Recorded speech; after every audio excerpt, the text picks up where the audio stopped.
acho que até para relembrar todo mundo o quão importante é a diversificação, né? Então, não adianta tentar acertar qual fundo, qual ativo vai performar melhor. O ideal é você sempre ter uma carteira diversificada, porque em determinados cenários, alguns funcionam melhores do que outros e a gente nunca sabe o que pode acontecer, né? Tá aí o próprio coronavírus para mostrar o quanto as coisas podem mudar de uma hora para outra, né, André?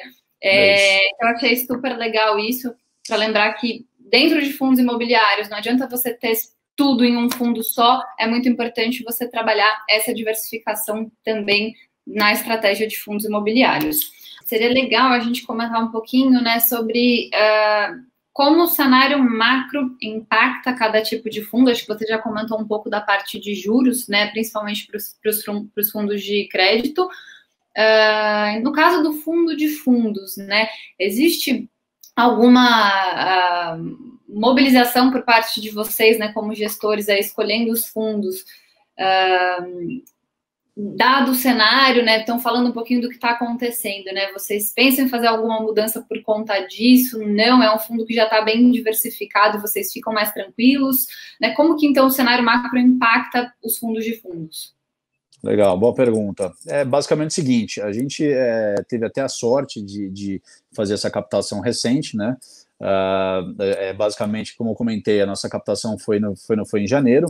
A gente tinha um pipeline de ativos para alocar no nosso Fund of Funds, que eram essas ofertas 476, que obviamente com essa queda na cotação dos fundos imobiliários no secundário, essas ofertas caíram, e a gente utilizou esse caixa para ir às compras, né, dentro dos nossos fundamentos no Fund of Funds. Então, assim, até a nossa última lâmina que a gente soltou recentemente, dá para ver que tinha bastante caixa no fundo, obviamente, para fazer essa estratégia que eu comentei, e a gente foi às compras de fato, né? No comecinho aí de março, mais precisamente lá para o dia 7, 8 ali, 9 de março, começou a derreter, né, os preços dos fundos imobiliários. Até os fundos imobiliários demoraram um pouco para cair tanto, né? Acho que foi mais na semana passada que caiu bastante, e ali a gente foi mais pesado para comprar os ativos. Então, hoje a gente está com um médio bem interessante, mas sem dúvida nenhuma é uma oportunidade, principalmente para Fund of Funds, e as compras aí com esse mercado de crise. Obviamente, crise machuca, né? Obviamente, o público, né? Acho que outros palestrantes aí comentaram, e eu concordo 100%, o crescimento de pessoa física, né, dado que assim, fundo imobiliário o passivo de fundo imobiliário já é naturalmente pessoa física pela isenção fiscal, né?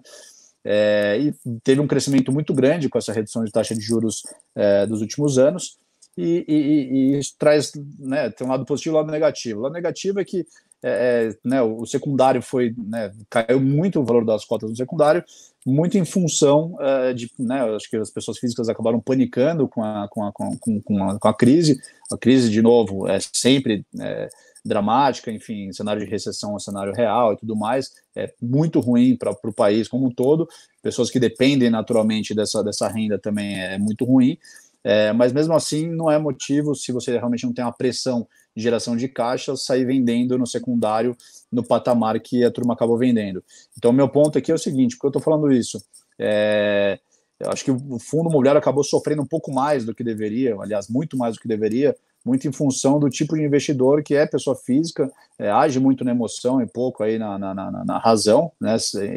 E é importante a turma entender, acho que essa live aqui é uma excelente oportunidade para tentar passar esse conforto, em que é o seguinte, não adianta você vender fundos imobiliários pelo patamar em que a turma acabou vendendo, dado que o ativo está lá, naturalmente vai passar um soluço ou outro, principalmente os ativos que dependem mais de geração de fluxo, né, como hotéis e shoppings principalmente, mas assim, o ativo está lá, você pega os portfólios de um XP Malls, por exemplo, com um portfólio excelente, principalmente focado em São Paulo, com Catarina, com Cidade de São Paulo, próprio, como se fala, o Cidade de Jardim. Então, são excelentes, né, tijolos ali que estão ali, que não vão sair dali, vão sofrer um fluxo temporário, mas a tendência, obviamente, é que volte no patamar anterior. A gente não sabe quando, né? Naturalmente, ninguém sabe aqui quando que a crise vai passar. Mas o ponto é que é uma oportunidade, de fato, de compra agora, sem dúvida nenhuma, mas é ruim, né, sair nessa baixa do jeito que está, a não ser, de novo, reforço, que seja uma pressão de caixa, que cada um aí naturalmente tenha, cada um tem enfim, a sua controle pessoal das suas finanças, mas o toque que a gente dá, enfim, os últimos palestrantes aí que também falaram pô, não adianta entrar em parafuso, em desespero e sair vendendo a preço de banana, porque os ativos são bons, na sua grande maioria.